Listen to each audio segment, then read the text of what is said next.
Bonjour chers abonnés. Aujourd'hui nous allons à Paris et rencontrer la présidente de l'association SOS Africaine en danger. Écoutons les propos de Daniel Merian, invité sur les plateaux de Canal+. Daniel Merian, vous êtes présidente de l'association SOS Africaine en danger, qui lutte contre l'excision, on le rappelle. 200 millions de femmes sont victimes de mutilations dans le monde selon l'OMS. Vous avez tenu à venir prendre la parole après ce confinement. Vous m'avez envoyé un email pendant qu'on était tous confinés en me disant « Je veux venir chez Click ». La dernière fois que vous étiez venu, je vous ai dit « La porte sera toujours ouverte pour vous ». Donc on tient parole. Quel est le message que vous voulez faire passer? J'en ai usé. Alors, je vous remercie beaucoup de me recevoir pour SOS Africaine en danger. C'est une association qui a été créée par de jeunes migrantes qui ont fui l'excision et le mariage forcé. J'ai une immense admiration pour ces femmes parce que ce sont des battantes. Donc, l'objet de SOS Africaine en danger qu'elles ont créé à la suite d'un groupe de parole, c'est Africaines en danger, ce sont leurs petites filles restées au village. Et donc, l'objet de l'association, c'est pas tant ce que je fais en France, c'est ce que nous voulons faire en Afrique. Et je vous remercie de me recevoir pour que je puisse vous dire où on en est de notre programme. Notre programme, c'est de faire circuler 10 school bus transformés moitié en dispensaires mobiles, moitié en cybercentre, dans les 10 pays d'Afrique de l'Ouest dont elles sont originaires. Et actuellement, nous avons donc choisi comme pays pilote le Sénégal. Nous avons un programme sur 3 ans et il nous manque 250 000 € pour boucler, finaliser ce projet. Donc c'est pour ça que je souhaite à la fin de cette émission pouvoir faire un appel aux dons. Alors bien là, évidemment. c'est très simple, la cagnotte s'affiche dans la télévision, vous allez voir, c'est incroyable, c'est la magie. Ah mais c'est formidable. Bah oui, c'est formidable, c'est la magie, c'est comme ça. Les fondations de notre programme social de santé publique au Sénégal sont le fruit de plusieurs missions sur le terrain. Il fallait trouver des partenaires de valeur et les convaincre pour qu'ils participent à notre combat.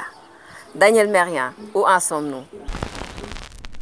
Eh bien, Aminata, malgré la pandémie et malgré le confinement, vous ne m'avez adressé que de très bonnes nouvelles du terrain. Avant le confinement, le ministère de l'Intérieur nous a autorisé, nous, associations étrangères SOS Africaine en danger, à opérer sur tout le territoire national. Nous avons pour partenaire essentiel le ministère de la Santé et de l'Action sociale qui a pris en considération notre programme et tous ses services nous aident de leur mieux pour que nous réussissions notre programme. Je tiens d'ailleurs au passage à féliciter votre ministre, M. Sarr, et toute son équipe pour la façon dont a été gérée la pandémie à Dakar. Et nous avons aussi pris des contacts extrêmement intéressants avec l'université Gaston Berger de Saint-Louis, avec la directrice de recherche en sociologie, Madame Salle, et tous les sociologues sont très contents de penser que nous allons leur rapporter ce que nous aurons vu, entendu et fait sur le terrain. Nous allons créer un club de réflexion avec l'université de Saint-Louis au Sénégal et de la Sorbonne à Paris, et nous y associerons nos adhérentes. Ainsi, nous aurons un club transgénérationnel et nous leur demanderons de nous proposer des recommandations pour notre action sur le terrain. Nous attendons avec impatience le rétablissement des transports maritimes pour voir arriver notre premier school bus du Canada et le voir transformé dans les ateliers de Dakar Demdik, l'entreprise nationale de bus. Voilà où nous en sommes. Nous sommes très impatients. Nous avions espéré pouvoir faire circuler notre premier school bus au mois d'octobre. Les effets néfastes de l'excision nuisent à l'économie africaine.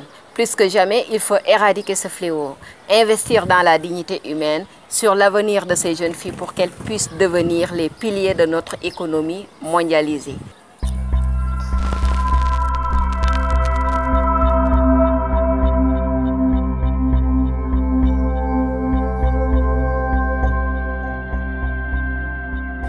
À très bientôt pour d'autres aventures avec d'autres combattants. Eh bien, à bientôt pour, nous l'espérons, vous annoncer de nouvelles aventures.